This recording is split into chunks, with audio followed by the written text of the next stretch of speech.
Welcome to Module 5 of the Freedom Ticket. In this module, we're going to talk about the business side of selling on Amazon before we actually set up our Amazon Seller Central account. There's several different ways you can actually sell on Amazon. Like I talked about in the intro, one of those ways is by doing arbitrage. Arbitrage is where you buy something in one market at a low price and you sell it at a higher price in another market. So the way people do this on Amazon is they might do it online, like on bestbuy.com, for example. They'll find, say, a phone charger that's selling, maybe Best Buy is closing them out, trying to get rid of them, and they'll sell it for like $5. And they can see that it's selling for $20 on Amazon. So they'll buy them off of Best Buy and then sell them on Amazon. The other way people do it is they go to actual physical stores. Maybe it's a store going out of business, like say Toys R Us or Radio Shack or something like that, and they're just discounting everything. They'll buy it at a low price and then sell it at a high price on Amazon. Or sometimes you go to the dollar stores and you can find stuff where there's cheaper and they'll sell it. And they can see that this toothpaste is at $3 in the dollar store, but people are paying $10 for it on Amazon. Like I did that in the beginning with something called Sensodyne. That was happening when I first started testing the Amazon marketplace. I did a little bit of arbitrage to actually learn my way. And that's a great way if you don't have a lot of money right now to start this business. That could be a way to get your feet wet, to see how the process works, the shipping into Amazon, how the system works, is you could try a little bit of arbitrage. I don't really recommend that as a long-term model because it takes a lot of legwork. It's a lot of effort, a lot of time. It's very consuming. Some people, that's their whole business model. I know one guy, he drives around in his car from city to city to city and just buys stuff. And that's his lifestyle. And he just enjoys camping and seeing the United States. And he goes and spends half his days in Walmarts and dollar stores and sees where the differences are with a little app and sells. So that's one way to sell. Another way is wholesale. Wholesale is where you make an arrangement with a factory or with a supplier, a distributor, and you actually buy their products at a wholesale basis. So maybe you're paying $10 for the product and you do all the work to sell it on Amazon, the listing, the pictures, or maybe someone else already has done that work and you just become another seller. And the problem with that model is you don't have a lot of control and the margins are usually a little bit lower. Like I mentioned in one of the earlier modules, private label is usually 20% and up profit margins. Wholesale is usually about 10% or lower. But some of the biggest sellers on Amazon do wholesale. There's a lot of guys like in the Brooklyn, New York area that they're really good at doing wholesale. And it's a numbers game for them. They're just driving, numbers. They might be doing $50 million a year in sales with a $5 million profit or less. Versus I like to look at it, the reason I do private label is I have more control. I don't have to be at the beck and call of my wholesalers saying you can't sell this anymore, or I'm going to sell this to 5 other people that are going to compete against me. With private label, I pretty much have my own brand. I can control a lot more of it. And so that's why I like doing the private label side versus the wholesale side. But some people really are successful at wholesale, and that's what they do. It just takes a lot more SKUs. SKUs stands for stock keeping unit. That means a lot more inventory. And it's just, to me, it's too much of a pain in the rear. So I don't like doing that. Another thing that some people do, and Amazon really doesn't like this too much, but they do drop shipping. This is usually more for bigger things like big furniture or refrigerators or dorm refrigerators are a common one.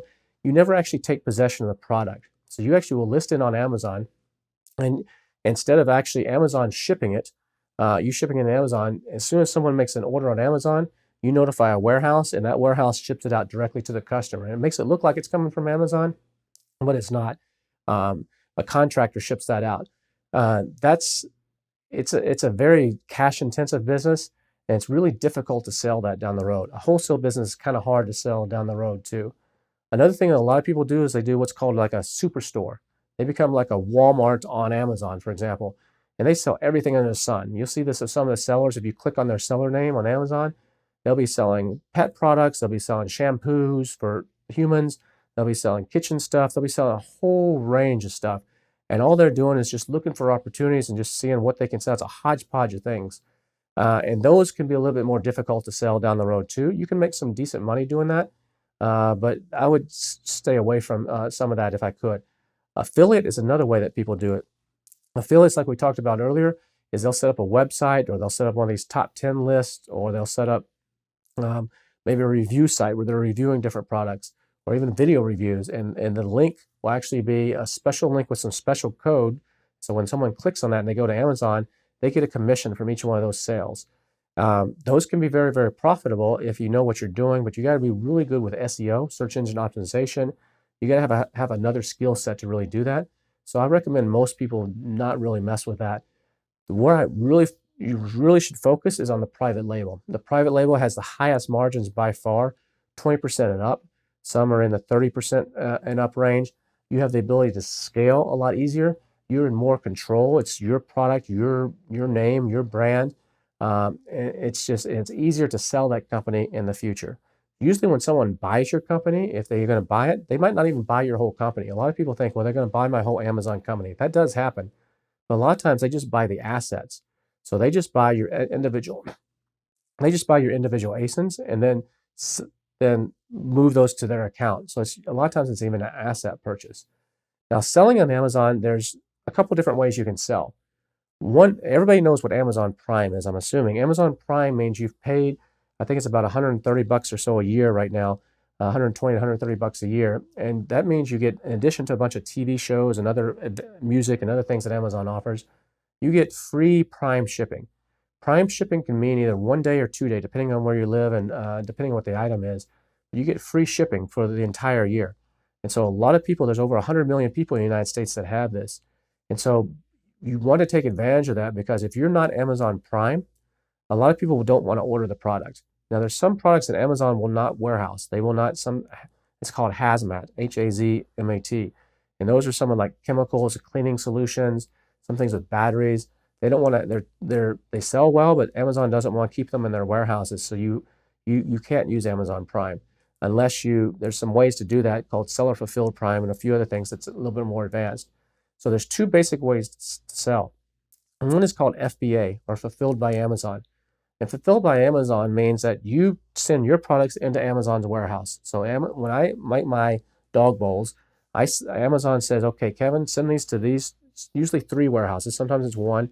They'll say 3 different warehouses around the country. Maybe one in the middle of the country, one on the West Coast, and one on the East Coast. I ship the product in.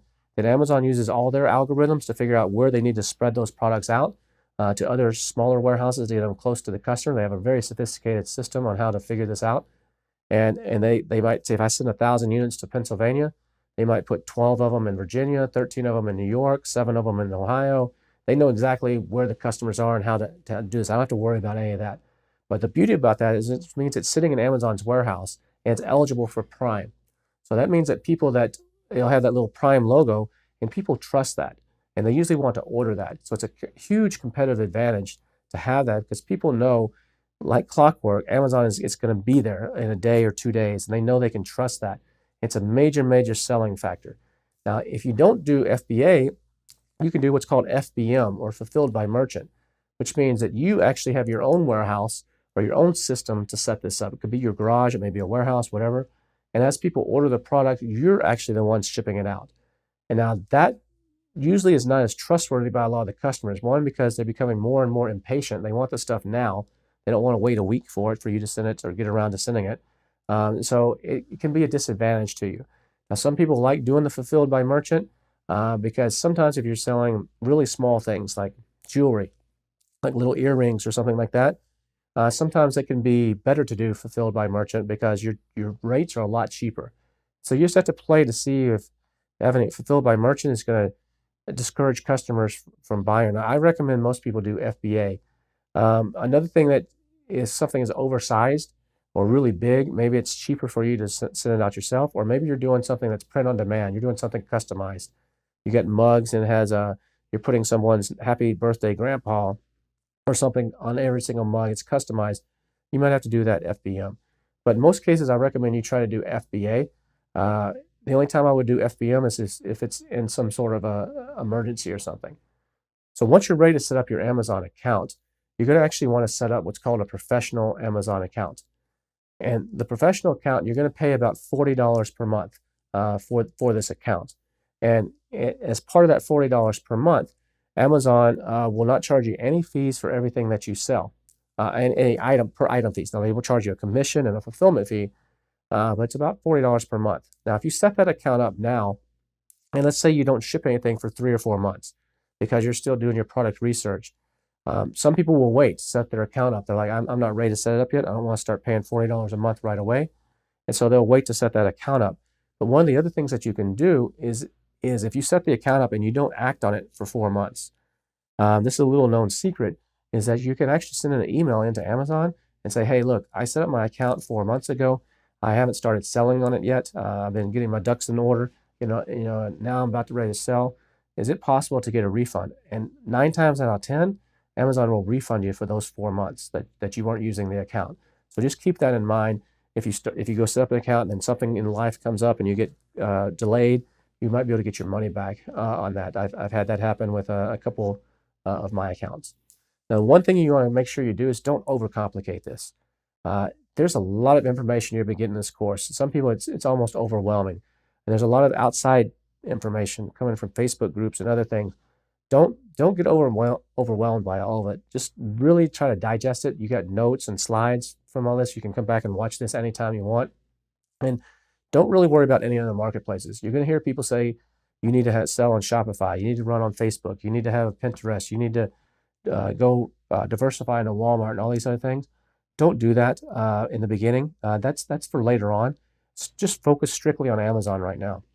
And just by focusing on Amazon right now, you're going to take advantage of the best opportunity that's out there and really nail it. It's just so much greater than anything else you could do. Your time is much more better spent focusing so much on Amazon rather than getting sidetracked with all these other little things.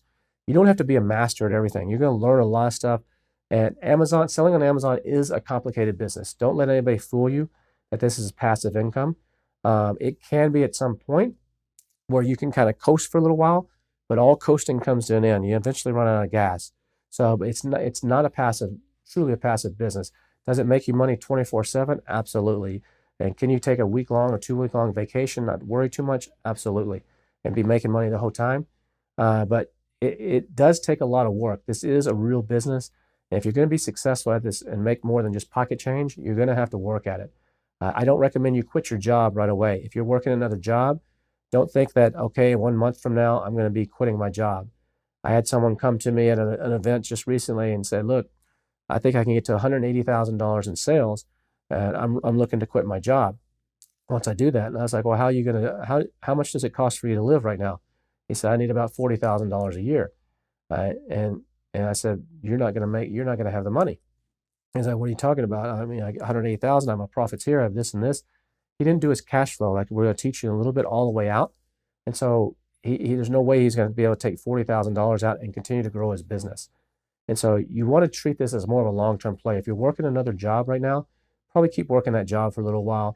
Do this on the side in the night, at weekends, build it up. And then maybe in a year and a half from now, you could quit your job.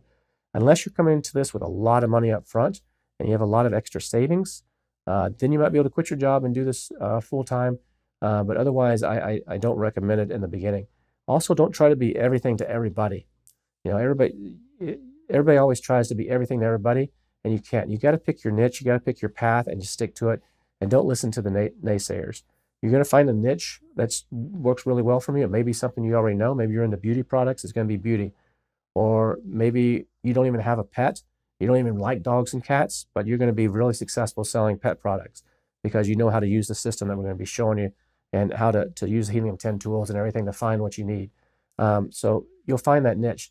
And one last thing is, don't get lured by these big keyword opportunities. They're really, there's a lot of big keywords on Amazon. You'll hear people talk about this one. Man, look at this, 100,000 searches a month, 200,000, a million searches a month. A lot of people get big dollar signs in their eyes. That's not where the money is. The money's in the niches. The money's in the small things. As you're going to see, there's something called BSR on Amazon, bestseller rank. And we're going to talk about this in a little bit later.